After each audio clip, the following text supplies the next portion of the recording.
Good day, everyone. I still remember my humble self, Mrs. Onachka Kojovisi, Shalom, and I'm here today to continue the series on the reasons why your children find it difficult to learn. I've been taking you through a process, and then today we are in part 3, the reasons why your children find it difficult to learn. Today I have a double P to handle, and I want to say this. There are so many reasons why children find it difficult to learn. In fact, I have pinned down 10 of them and I'm taking them gradually. Today we are in the third part. This reason, the reason for today, or the reason I'll be handling today is lack of play. Lack of play. And then lack of being practical. Lack of play and lack of being practical. Yes, most teachers and most parents don't bring in play and are not practical when they are teaching. Don't be in a hurry. I'm going to explain more. What is play? Play simply means an activity engaged for what? Enjoyment. An activity engaged for enjoyment, for recreation, for pleasure, for fun. An activity engaged for fun, just to be happy. Drama, to dramatize, that's what play is. To have fun. And somebody will ask me, are we supposed to have fun while trying to learn? Yes. It is very, very necessary that we have fun while trying to learn. In fact, that's the way children would learn better. Now, on the other hand, being practical simply means doing something, as in doing it real life, like doing it and not just saying it, not just the words, but doing it. Being practical, dramatizing it. These two go together, and that's why I chose them. Now, having understood what play means, and then what being practical means, let's get down to business. How does this affect your child or your pupil in class?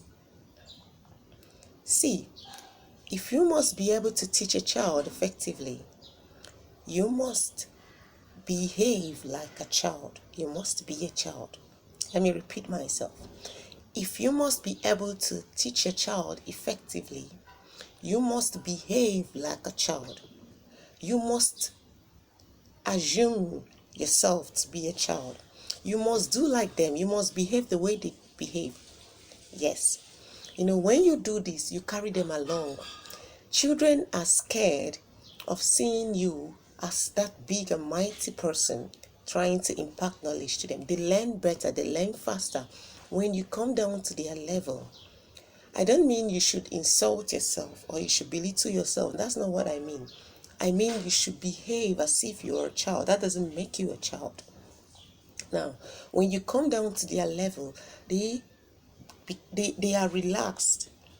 They say, oh wow, this person is really not this mean and this tough. Say they can be able to learn. You affect their psychology. You affect their state of mind. They are happy. They are relaxed. Whatever you want to do in life, you do it better when you are happy and relaxed. But when you're tensed, you can't do it better. The problem is that we have forgotten how it feels to be like children. We all think everything should be serious. And let me say this, you have to appear very unserious while you're trying to teach kids, but be serious. Let me say it again. You have to appear unserious, but be serious.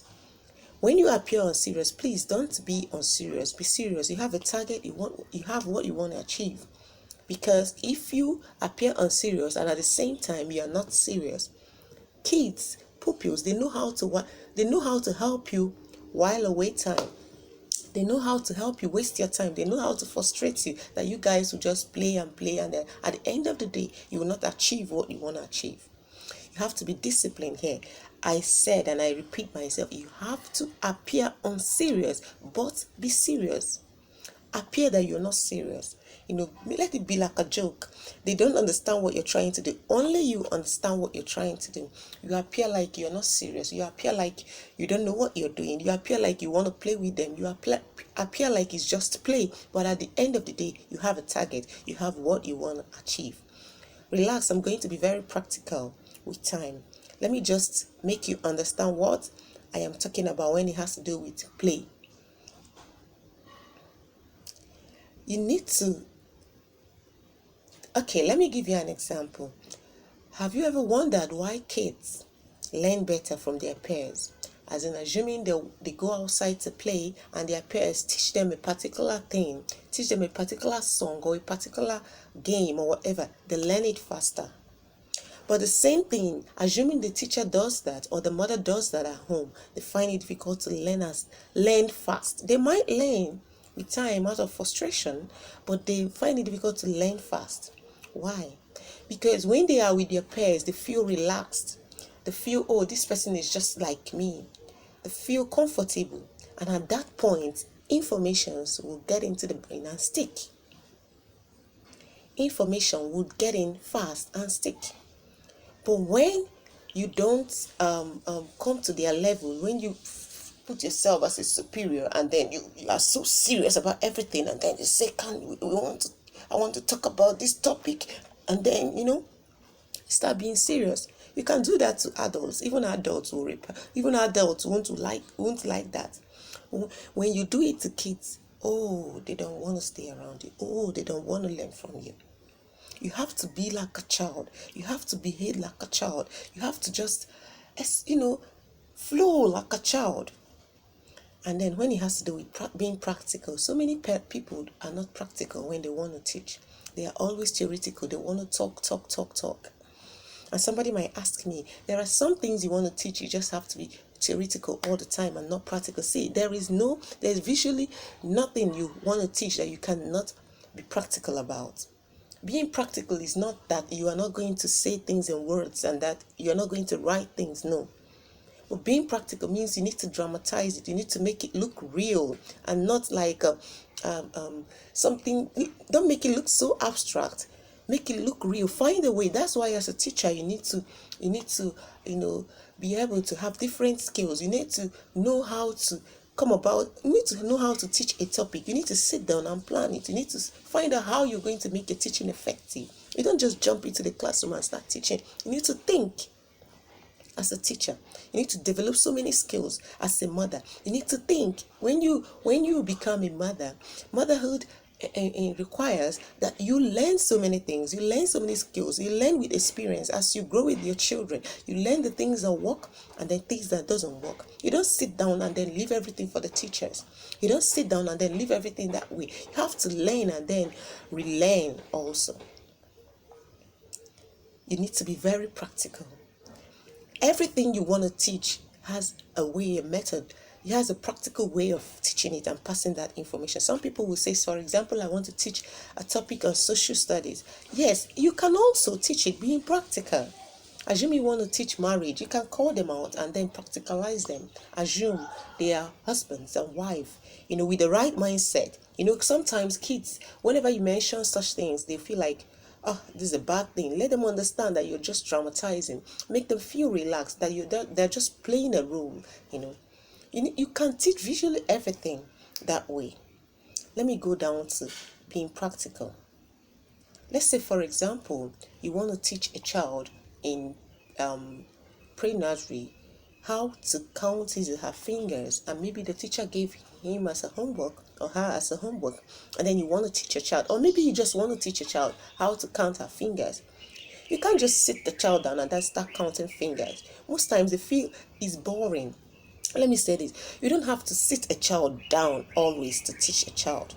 You mustn't sit a child down always. Anywhere you find yourself with a child is a learning place. You mustn't sit down with a child to teach them. Most times they find it boring. Even adults find it boring to sit down for hours learning, not to talk of children. You have to make it fun. You can be in the house, assuming you are a mother, and then with your child on the bed as you're lying down, trying to, just lie down on the bed with them, and then you start raising your fingers, you start saying things like, wow, look at my fingers are big. Can I see your own fingers? And they'll bring out the fingers. And then you say, and then you will say, wow, I have, how many fingers do I have? Let me count my fingers. 1, 2, 3, 4, 5, 6, 7, 8, 9, 10. Wow, do you have, how many fingers do you have? And they will want to know, and they want to count with you, and they will, wow, you're making it fun. Wow, look at my fingers, mine is bigger than yours. And then let's count yours. You count, and then you count yours again. That way you can even form a song with it, like, I have 10 fingers, I have 10 fingers, 5 on the right and 5 on the left. So let's count: 1, 2, 3, 4, 5, 6, 7, 8, 9, 10. Just being practical. They feel, oh Lord, this is fun. They are playing, but they don't know you're trying to teach them. Assuming you want to teach them numbers, the same thing. You want to teach them to say numbers, the same thing. Even if you want to teach them colors, for example, you want to teach them colors, your children should know colors at very tender age. In fact, it's one of the easiest things to teach. You don't have to, sit them down and say, bring out a color and say, this is blue, this is red, and then this is green. No, take them one after the other. Name everything in your house. Get me the blue cup. Get me the black, whatever. Get me, okay, lock that brown door. Oh, look at the black television. Give everything in your home names. As you're doing that, you will understand they are picking it. You would know that they are picking it. Wow, look at this white ceiling fan. So beautiful. You are giving them names. They would want to know, oh, this thing is really a color. And they will start asking you, Mommy, what color is this? What color is this? When they don't know.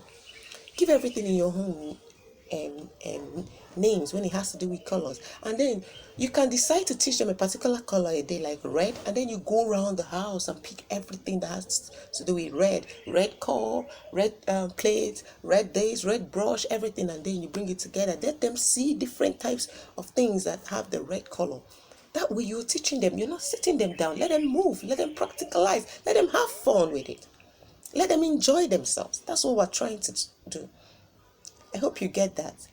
Good. Experiment. That's what we mean. Okay, let me go to this. Assuming you want to teach kids mathematics, somebody will say, how am I going to do that? You mustn't be writing on the board every time. I'm not saying it's bad to write on the board, but you must not be doing that every time.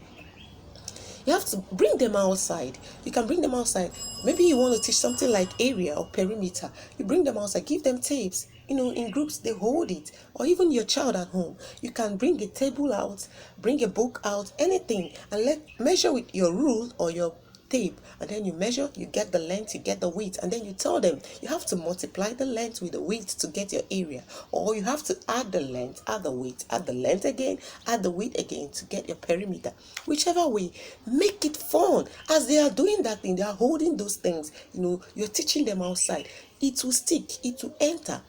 But when you come to the classroom and then you write, today we have area, length times breadth. Area means length times breadth. They will find it boring.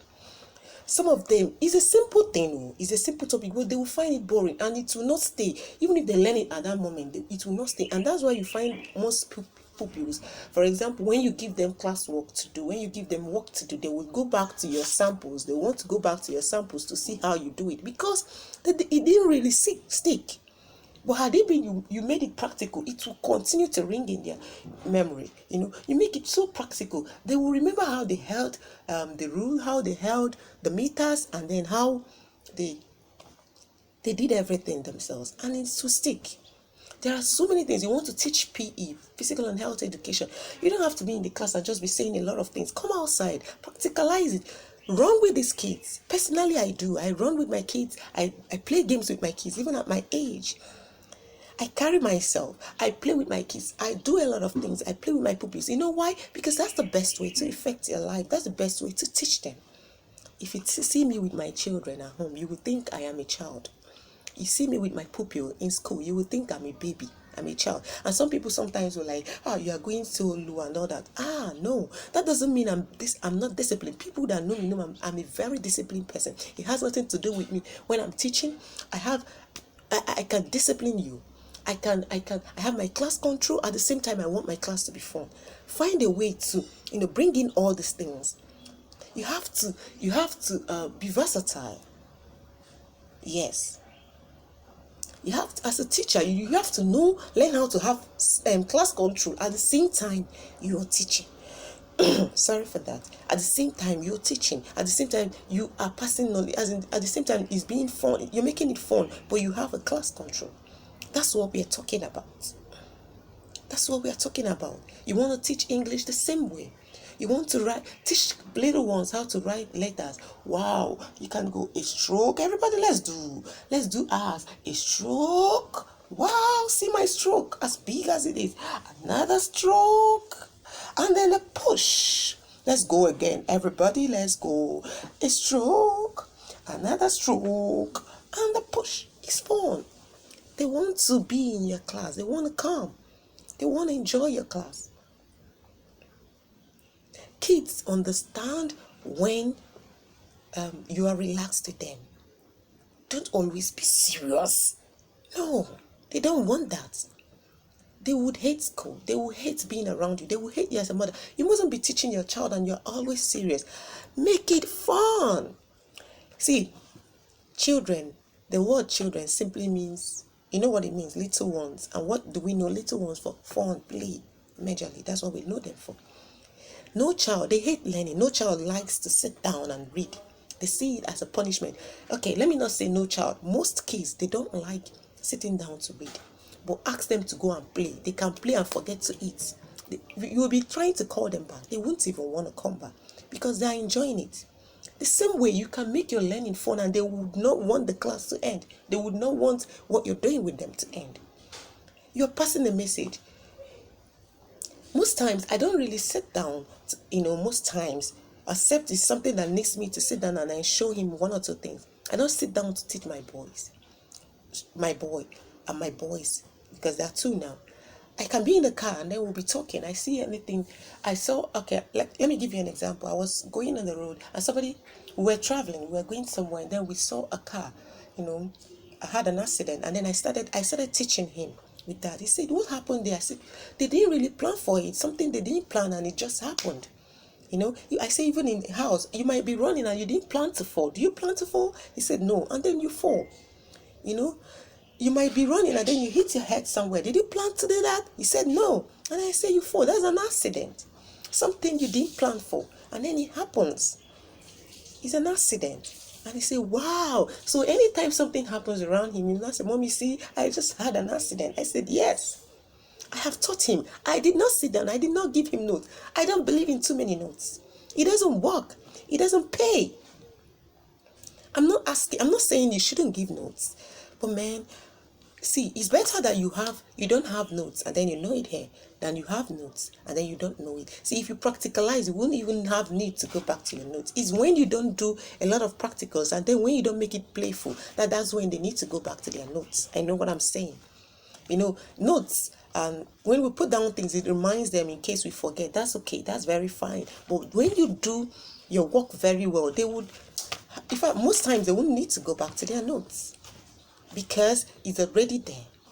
They will think that picture will come back, to their head, and then they will try to fix what you're trying to do. Okay. When you are trying to be practical, what you're trying to do is to plant images. You make it look real. When you're trying to be playful, you are planting images in their memory, in their brain. You are planting images. You're making it look real. They're not going to forget it.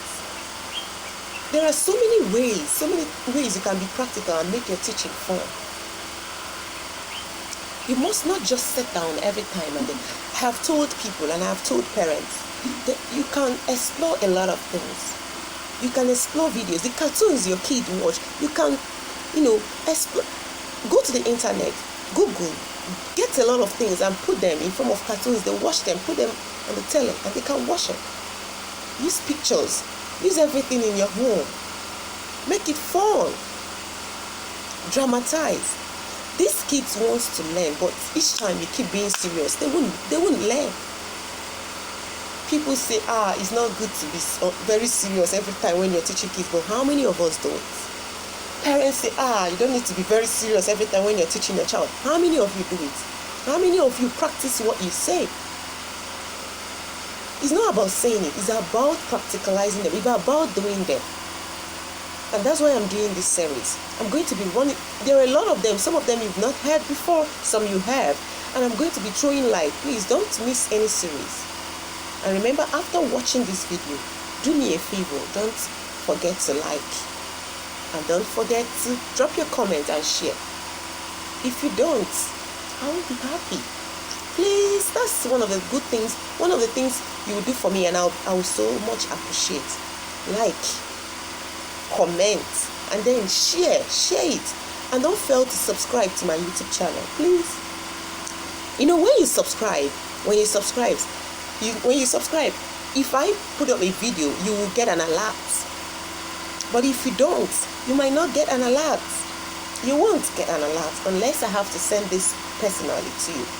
Please don't fail to subscribe. The subscription is just there. That's subscribe. You will see written on red. You just click it, please. Thank you so much. I don't want to go more and more. If you have any question, you can drop it in the comment box. And don't forget, when you're teaching kids, appear what? Like a child. Appear playful. Appear unserious, but be serious. Make it fun. Make it fun-filled, and you will see that definitely they will enjoy your class. I'm going to call it a day here, and then I'm going to be coming back with others. Thank you. I remain my humble self, your sister, Mrs. Unachukwu Akujobisi. Shalom. Catch you next time.